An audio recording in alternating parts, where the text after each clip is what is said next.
que globalement, on a entamé effectivement un travail à peu près similaire, avec quand même deux différenciations.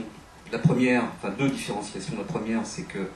le travail qu'on engage, on engage sur l'ensemble des sites Renault et pas seulement ou spécifiquement l'ingénierie. On en a beaucoup parlé parce que la presse a évidemment mis en exergue les suicides du technocentre.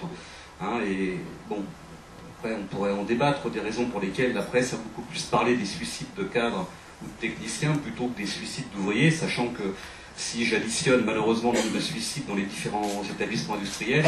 le nombre de suicides est très nettement supérieur. Hein. Et puis deuxième remarque par rapport au suicide, heureusement que tous les gens qui souffrent ne se suicident pas, auquel cas on serait là, je crois, dans une situation, à mon avis, en train de pleurnicher sur la situation à laquelle on est confronté. La remarque sur la recherche-action, donc, c'est premièrement nous, on essaye de la développer sur l'ensemble des établissements de Renault et pas simplement dans l'ingénierie tertiaire. La deuxième sur laquelle je voudrais insister, c'est sur la notion de négociation. On ne peut pas négocier à froid. Et on ne voit pas comment on pourrait aboutir sur une négociation s'il n'y a pas préalablement une prise en main par les salariés eux-mêmes de leurs propres conditions. Auquel cas, on risque de se retrouver dans ce qu'on a connu depuis quelques années, c'est-à-dire,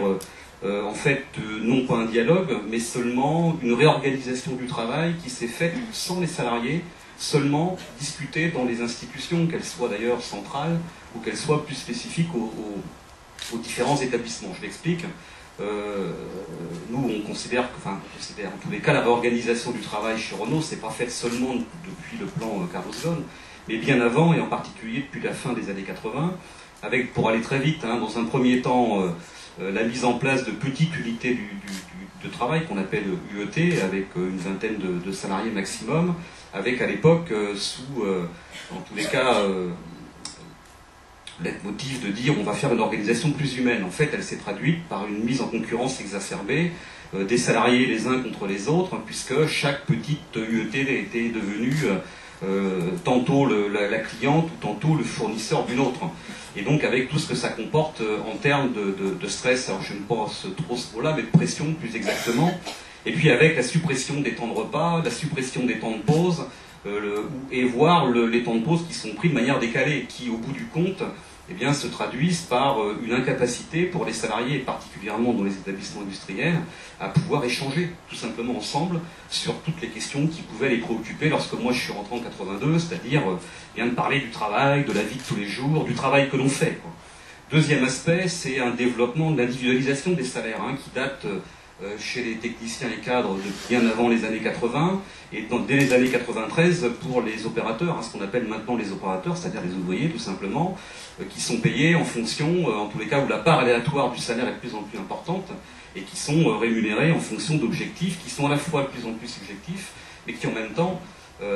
sont de plus en plus éloignés de la réalité du travail par lui-même. C'est-à-dire que c'est plus le travail qui est jugé, mais le comportement. Et comportement qui se trouve aussi, il y a une norme du comportement chez Renault, hein, avec la multiplication, pour ne citer que cet exemple-là, de ce qu'on appelle les écoles de dextérité. On vous explique que droitier ou gaucher, ou petit ou grand, ou handicapé ou pas, tout le monde est capable de faire un même geste dans un même temps, et donc d'être suffisamment compétitif pour permettre à l'entreprise de lui fournir un travail au salarié en question. Bref, je résume. Alors, premier constat, oui, c'est une détérioration considérable des conditions de travail et qui s'est paradoxalement accompagnée d'une offensive assez extraordinaire de la part de la direction, mais je ne pense pas que Renault soit unique dans le genre, où plus on a assisté à la détérioration des conditions de travail,